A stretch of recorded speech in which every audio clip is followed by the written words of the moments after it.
I went into a meeting of Moral Re-Armament, having decided to go there and disrupt it.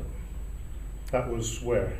That was in Perth in Western Australia, in the suburb of Cottesloe, down near the coast there. Beautiful spot. Okay, and you were how old were you then? I was 18, and yes, I went in to disrupt the meeting, and as I came in, somebody said, "You're secretary of the Dramatic Society at Perth Modern School, are you not?" I said, "Oh yes." They said, "Well, we hoped you'd come because we'd like you to read a chapter from this book."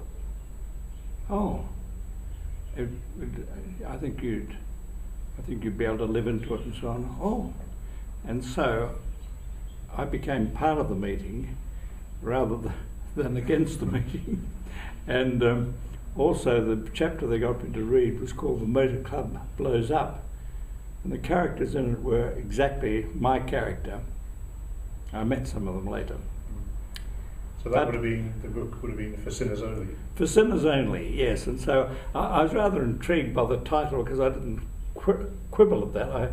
I was quite clear I was a sinner, but I had no intention of being other. Mm-hmm. However, the boldness of the title, and at the time I was working on the morning newspaper, so I rather liked writing, and as I read the story, I thought, the story is a good story about very interesting people, but it's told in a very good way, and it was the quality of the telling that had quite an impact on me. Yeah. And A.J. Russell was a newspaper man himself who wrote the book. Yes, and he sort of writes as an observer, but you can tell that he's an observer that's gone along for the ride to quite a degree. You could tell that he was getting won by the stories he was telling, and this I sensed all this as I read it, you see. And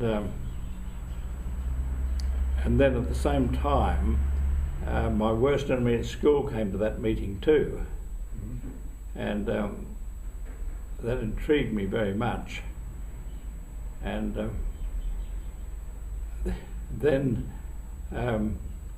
2 or 3 girls asked me what were the 4 standards they'd been talking about. So walking along the beach at Cottesloe with his girlfriend on my right-hand side, I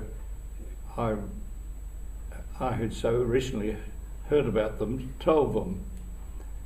He, walking behind, said to our only mutual friend, "If I were to ever get to so much as to tolerate Coulter, there'd be something in this idea."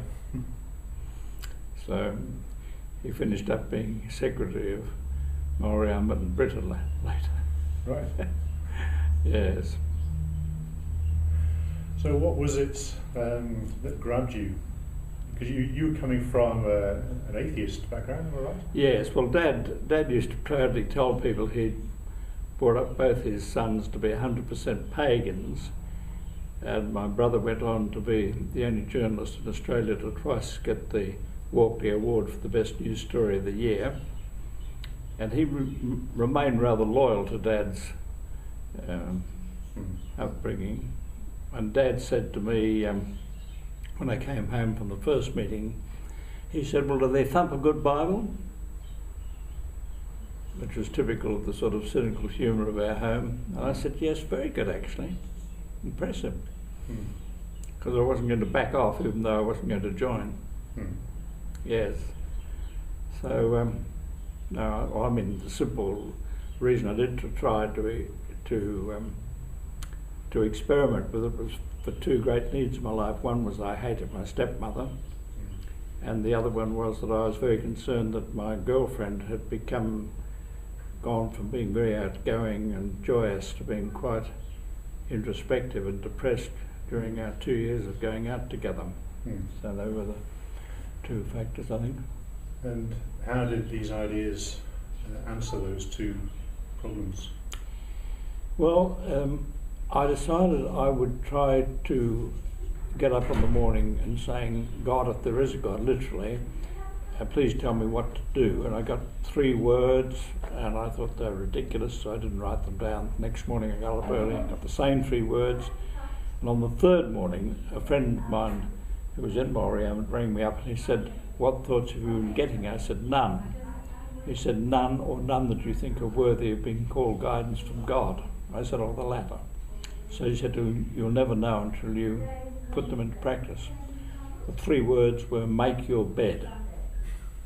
I made my bed, and 3 days later, my stepmother said to my father, "I don't care what he calls it, I want to know more about it."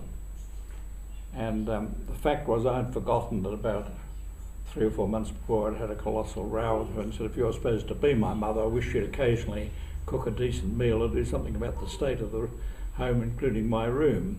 And she'd said, "I'm not going to be a bloody lackey to you or anybody else." And that's where it rested. So if I'd said any words, they wouldn't have meant anything, but the fact I actually did something intrigued her. And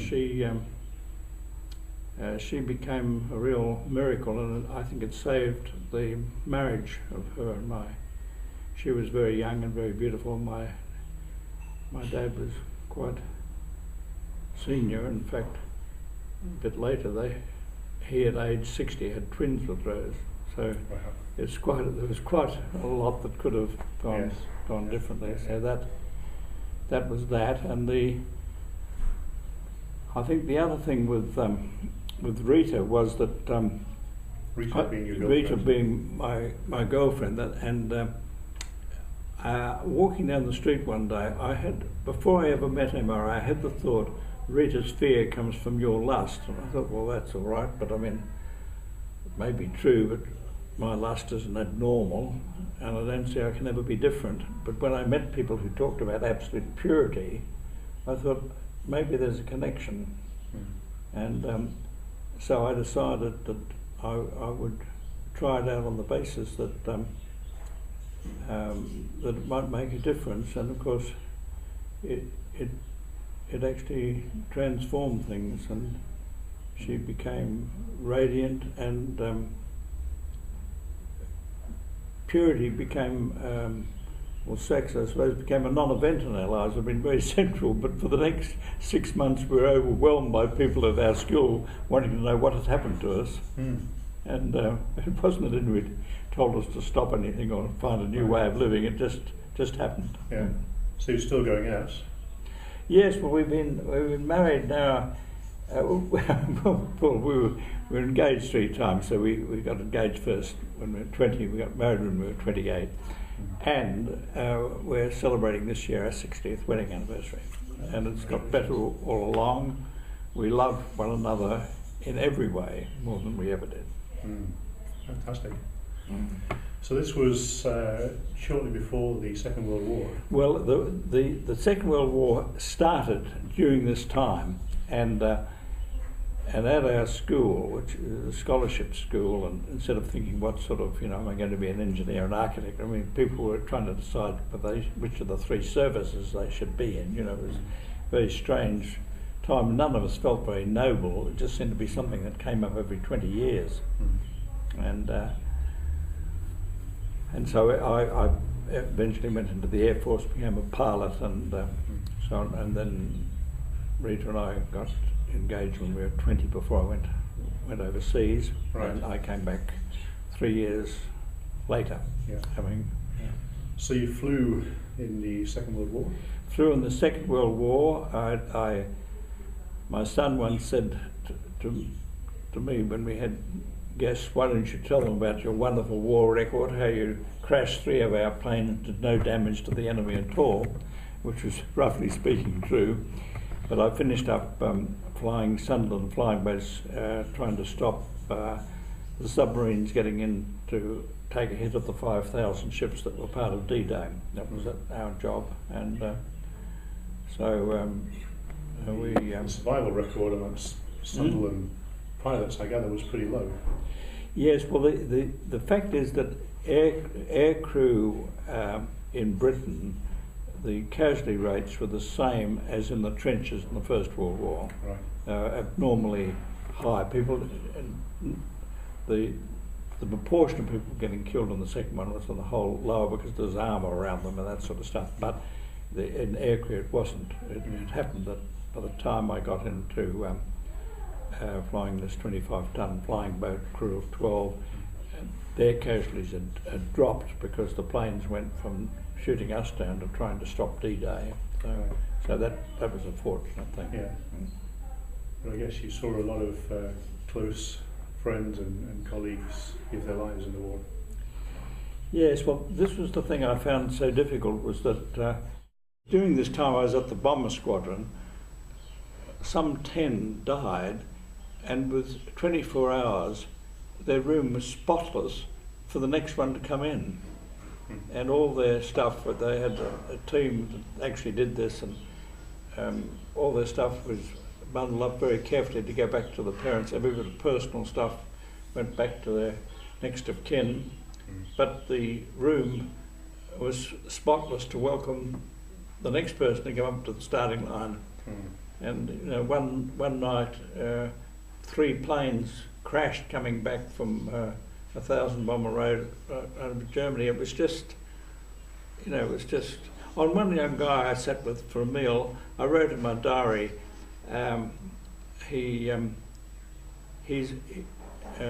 19, but a very young 19. I was 20 at the time I wrote this entry, and I felt that if he didn't have a death wish, he had a sense that he was going to die, and he had died by the end of the week. You know, so it was a very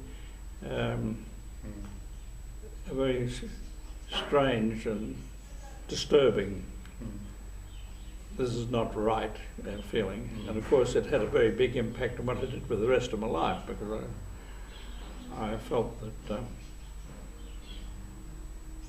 I don't know whether I read it somewhere, but never interrupt anybody in the act of sex or the act of war. That by that time it's got too far and you can't do anything about it. And I felt, well, once you get into a war, there are no right decisions. They're just a series of decisions, and some of them are less wrong than others. And it's if you're trying to go for moral purity and everything, it's just terribly ground shifting under your feet all the time. And so I felt, well, the only way to deal with war is to get in ahead and change the things that start war ahead of time. And so that really was what lay behind my decision to give up my job and to start. My interest was, I believed passionately that Moral Re-Armament could change human nature, because I'd seen my stepmother change, I'd seen my worst enemy in school change, so that was a given. But could you actually change the policy of nations? Of course, going back to Europe and having part with what was going on to bring France and Germany together, and having fought against Germany for 3 years over there, that to me was the test case as to whether policies could change, and at the end of that period I felt they could. Yeah. And you've met one or two of our Australian Prime Ministers, not to mention Winston Churchill over the years. Well, actually I held the bags for Gordon Wise while he went. My friend and my enemy at school who went to see Winston, I didn't actually go on that one, but I felt a calling to, I was cared for by 2 Australian Prime Ministers during the war. One was Curtin and the other was Chipley. And they were both men that were in the category of being wise rather than clever, and they were unself-centred. They were more interested in me than I was in them. And it left me thinking, well, who cares for these people? And I had the thought, you're meant to care for them. Well, I mean, I just, my father was a theatre manager, I was just a very ordinary middle-class Australian, but it kept on coming to me in one way and another. I met 7 of them, and the only thing I learnt was the ones that I thought God would use, he didn't. The ones who I thought were absolute rascals, he seemed to use greatly. So I stopped trying to pick winners. I felt, well, that's his job, not mine.